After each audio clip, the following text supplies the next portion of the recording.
Ruth గ్రంథము 3వ అధ్యాయము. ఆమె అత్తయైన నయోమి, నా కుమారి, నీకు మేలు కలుగునట్లు నేను నీ కొరకు విశ్రాంతి విచారింపవలసిన దానను గదా. ఎవని పనికత్తెల యొద్ద నీవు ఉంటివో ఆ బోయజు మనకు బంధువుడు. ఇదిగో ఈ రాత్రి అతడు కళ్లమున ఎవలు తూర్పార బట్టింపబోవుచున్నాడు. నీవు స్నానము చేసి తైలము రాచుకొని నీ బట్టలు కట్టుకొని ఆ కళ్లమునకు వెళ్ళుము. అతడు అన్నపానములు పుచ్చుకొనుట చాలించు వరకు నీవు అతనికి మరుగై ఉండుము. అతడు పండుకొనిన తరువాత అతడు పండుకొనిన స్థలమును గుర్తెరిగి లోపలికి పోయి అతని కాళ్లమీదనున్న బట్ట తీసి పండుకొనవలెను. నీవు చేయవలసిన దానిని అతడు నీకు తెలియజేయునని ఆమెతో అనగా, ఆమె నీవు సెలవిచ్చినదంతయు చేసెదనని చెప్పి ఆ కళ్లమునొద్దకు పోయి తన అత్త ఆజ్ఞాపించినదంతయు చేసెను. బోయజు మనస్సున సంతోషించున్నట్లు అన్నపానములు పుచ్చుకొని లోపలికి పోయి ధాన్యపు కుప్ప యొద్ద పండుకొనినప్పుడు ఆమె మెల్లగా పోయి అతని కాళ్లమీదనున్న బట్ట తీసి పండుకొనెను. మధ్యరాత్రి యందు అతడు ఉలికిపడి తిరిగి చూచినప్పుడు ఒక స్త్రీ అతని కాళ్ల యొద్ద పండుకొని ఉండెను. అతడు నీవెవ్వరువని అడుగగా ఆమె, నేను రూతు అను నీ దాసురాలిని. నీవు నాకు సమీప బంధువుడవు గనుక నీ దాసురాలి మీద నీ కొంగు కప్పుమనగా, అతడు, నా కుమారి, యెహోవా చేత నీవు దీవెన నొందిన దానవు. కొద్దివారినే గాని గొప్పవారినే గాని యవనస్తులను నీవు వెంబడింపక యుండుట వలన నీ మునుపటి సత్ప్రవర్తన కంటే వెనుకటి సత్ప్రవర్తన మరి ఎక్కువైనది. కాబట్టి నా కుమారి, భయపడకుము. నీవు చెప్పినదంతయు నీకు చేసెదను. నీవు యోగ్యురాలవని నా జనులందరూ ఎరుగుదురు. నేను నిన్ను విడిపింపగలవాడనను మాట వాస్తవమే.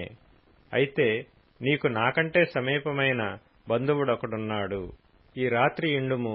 ఉదయమున అతడు నీకు బంధువుని ధర్మము జరిపిన ఎడల సరి, అతడు విడిపింపవచ్చును. నీకు బంధువుని ధర్మము జరుపుటకు అతనికి ఇష్టము లేకపోయిన ఎడల యెహోవా జీవము తోడు నేనే నీకు బంధువుని ధర్మము జరిపెదను. ఉదయము వరకు పండుకొనుమని చెప్పెను. కాబట్టి ఆమె ఉదయము వరకు అతని కాళ్ల యొద్ద పండుకొని ఒకరినొకడు గుర్తించుపాటి వెలుగు రాకముందే లేచెను. అప్పుడు అతడు ఆ స్త్రీ కళ్ళెమునకు వచ్చిన సంగతి తెలియజేయకుడని చెప్పెను. మరియు అతడు, నీవు వేసుకొనిన దుప్పటి తెచ్చి పట్టుకొనుమని చెప్పగా ఆమె దాని పట్టెను. అతడు 6 కొలల యవ్వలను కొలిచి ఆమె భుజం మీద నుంచగా ఆమె పురములోనికి వెళ్ళెను.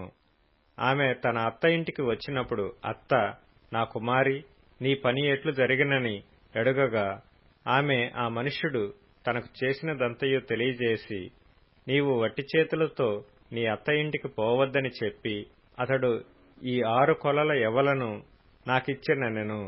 అప్పుడు ఆమె, నా కుమారి, ఈ సంగతి నేటి దినమున నెరవేర్చితేనే గాని ఆ మనుష్యుడు ఊరకుండడు గనుక ఇది ఏలాగు జరుగునో నీకు తెలియ వరకు ఊరకుండుమనెను. రూతు గ్రంథము 4వ అధ్యాయము. బోయజు పురద్వారమునొద్దకు పోయి అక్కడ కూర్చుండగా బోయజు చెప్పిన బంధువుడు ఆ త్రోవను పోవుచుండెను. గనుక బోయజు, ఓయి, ఈ తట్టు తిరిగి ఇక్కడ కూర్చుండుమని అతని పిలువగా అతడు వచ్చి కూర్చుండెను. బోయజు ఆ ఊరి పెద్దలలో 10 మందిని పిలిపించుకొని ఇక్కడ కూర్చుండుడని చెప్పగా వారునూ కూర్చుండిరి. అతడు, మోయాబు దేశం నుండి తిరిగి వచ్చిన నయోమి మన సహోదరుడైన ఎలీమెలకునకు కలిగిన భూభాగమును అమ్మివేయుచున్నది.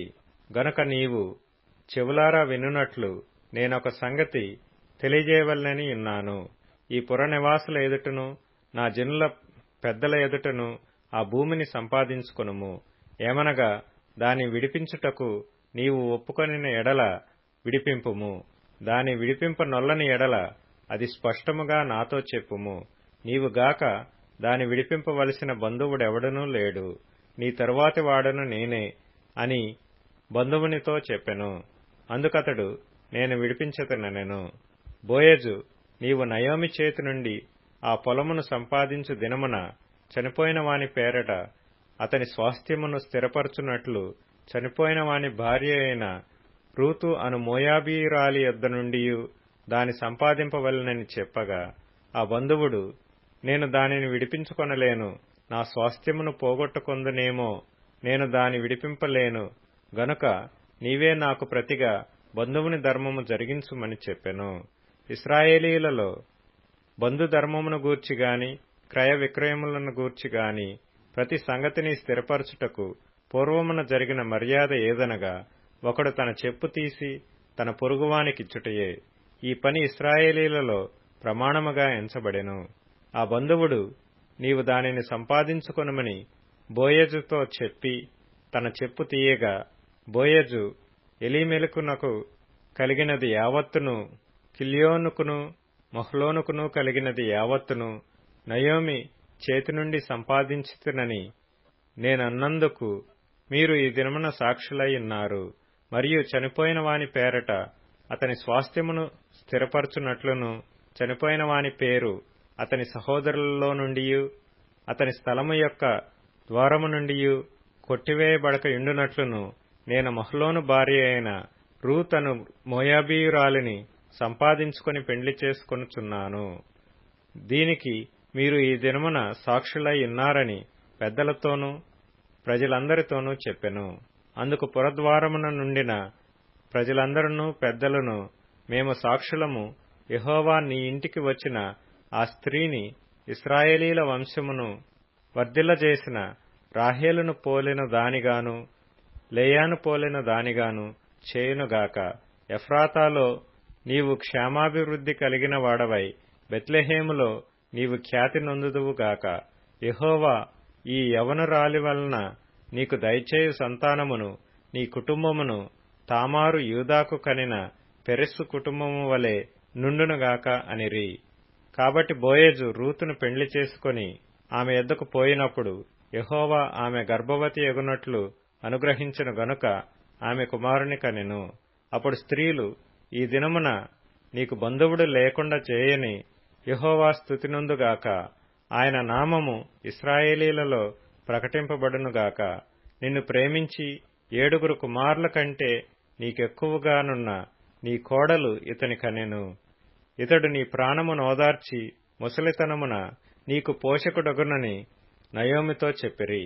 అప్పుడు నయోమి ఆ బిడ్డను తీసుకొని కౌగిట నుంచుకొని వానికి దాదిగా నుండెను. ఆమె పొరుగు స్త్రీలు నయోమి కొరకు కుమారుడు పుట్టెనని చెప్పి అతనికి ఓబెదను పేరు పెట్టిరి. అతడు దావీదునకు తండ్రి అయిన యెషయి యొక్క తండ్రి. పెరెసు వంశావళి ఏదనగా, పెరెసు హెస్రోనును కనెను, హెస్రోను రామును కనెను, రాము అమ్మీనాదాబును కనెను, అమ్మీనాదాబు నయస్సోనును కనెను, నయస్సోను షల్మానును కనెను, షల్మాను బోయజును కనెను, బోయజు ఓబెదును కనెను, ఓబెదు యెషయిను కనెను, యెషయి దావీదును కనెను. కీర్తనల గ్రంథం 60వ కీర్తన. తన పరిశుద్ధత తోడని దేవుడు మాట ఇచ్చియున్నాడు. నేను ప్రహర్షించెదను, షెకెమును పంచిపెట్టెదను, సుక్కోతు లోయను కొలిపించెదను.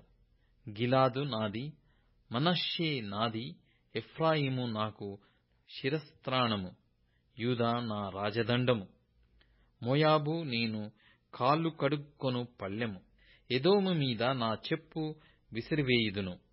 ఫిలిష్తియా, నన్ను గూర్చి ఉత్సాహధ్వని చేయుము. కోట గోడగల పట్టణములోనికి నన్నెవడు తోడుకొనిపోవును?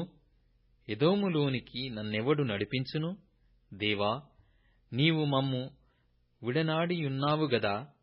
దేవా, మా సేనలతో కూడా నీవు బయలుదేరుట మానియున్నావు గదా. మనుష్యుల సహాయము వ్యర్థము, శత్రువులను జయించుటకు మాకు సహాయము దయచేయుము. దేవుని వలన మేము శూరకార్యములు జరిగించెదము, మా శత్రువులను అనగదొరుక్కువాడు ఆయనే. సామెతల గ్రంథం 13వ అధ్యాయం. శిక్షను ఉపేక్షించువానికి అవమాన దారిద్ర్యతలు ప్రాప్తించును. గద్దింపును లక్ష్యపెట్టువాడు ఘనతనుందును. ఆశ తీరుట ప్రాణమునకు తీపి, చెడుతనమును విడుచుట మూర్ఖులకు అసహ్యము. జ్ఞానుల సహవాసము చేయువాడు జ్ఞానము గలవాడగును, మూర్ఖుల సహవాసము చేయువాడు చెడిపోవును. యోహాను సువార్త 1వ అధ్యాయము. పంపబడిన వారు పరిసయ్యులకు చెందినవారు. వారు నీవు క్రీస్తువైనను ఏలియావైనను ఆ ప్రవక్తవైనను కాని ఎడల ఎందుకు బాప్తిస్మమిచ్చుచున్నావని అతనిని అడుగగా, యోహాను, నేను నీళ్లలో బాప్తిస్మమిచ్చుచున్నాను గాని నా వెనుక వచ్చుచున్నవాడు మీ మధ్య ఉన్నాడు, మీరాయన నెరుగరు, ఆయన చెప్పుల వారును విప్పుటకైనను నేను యోగ్యుడను కానని వారితో చెప్పాను. యోహాను బాప్తిస్మమిచ్చుచున్న యోర్దాను నదికి ఆవలనున్న బేతనియలో ఈ సంగతులు జరిగెను.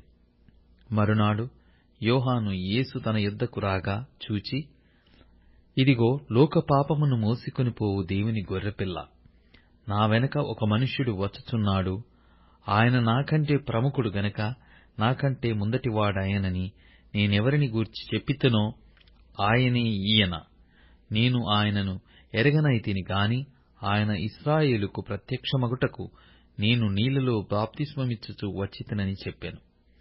మరియు యోహాను సాక్ష్యమిచ్చుచు, ఆత్మ పావురము వలె ఆకాశము నుండి దిగివచ్చుట చూచితిని, ఆ ఆత్మ ఆయన మీద నిలిచెను. నేను ఆయనను ఎరగనైతిని గాని నీళ్లలో బాప్తిస్మమిచ్చుటకు నన్ను పంపినవాడు, నీవెవని మీద ఆత్మ దిగివచ్చి నిలుచుట చూతువో ఆయనే పరిశుద్ధాత్మలో బాప్తిస్మమిచ్చువాడని నాతో చెప్పెను. ఈయనే దేవుని కుమారుడని నేను తెలుసుకుని సాక్ష్యమిచ్చితినని అనెను. మరునాడు మరలా యోహానును అతని శిష్యులలో 2 నిలుచుండగా అతడు నడుచున్న యేసు వైపు చూచి, ఇదిగో దేవుని గొర్రెపిల్ల అని చెప్పాను. అతడు చెప్పిన మాట ఆ 2 శిష్యులు విని యేసును వెంబడించిరి. యేసు వెనకకి తిరిగి వారు తన్ను వెంబడించుట చూచి, మీరేమి వెతుకుచున్నారని వారినడగగా, వారు, రబ్బీ, నీవు ఎక్కడ కాపురమున్నావని ఆయనను అడిగిరి. రబ్బీ అను మాటకు బోధకుడని అర్థము. వచ్చి చూడుడని ఆయన వారితో చెప్పగా, వారు వెళ్లి ఆయన కాపురమున్న స్థలము చూచి ఆ దినము ఆయన యొద్ద బస చేసిరి. అప్పుడు పగలు రమారమి 4 గంటల వేళ ఆయను. యోహాను మాట విని ఆయనను వెంబడించిన 2 ఒకడు సీమోను పేతురు యొక్క సహోదరుడైన ఆంద్రేయ. ఇతడు మొదట తన సహోదరుడైన సీమోనును చూచి, మేము మెస్సియాను కనుగొంటిమని అతనితో చెప్పి యేసునొద్దకు అతని తోడుకొని వచ్చాను. మెస్సియా అను మాటకు అభిషక్తుడని అర్థము. యేసు అతని వైపు చూచి, నీవు యోహాను కుమారుడవైన సీమోనువు, నీవు కేఫా అనబడుదువని చెప్పాను. కేఫా అను మాటకు రాయి అని అర్థము. మరునాడు ఆయన గలిలయకు వెళ్లగోరి ఫిలిప్పును కనుగొని నన్ను వెంబడించుమని అతనితో చెప్పాను. ఫిలిప్పు బేత్సయిదా వాడు, అనగా ఆంద్రయ్య పేతురు అనువారి పట్టణపు కాపురస్థుడు.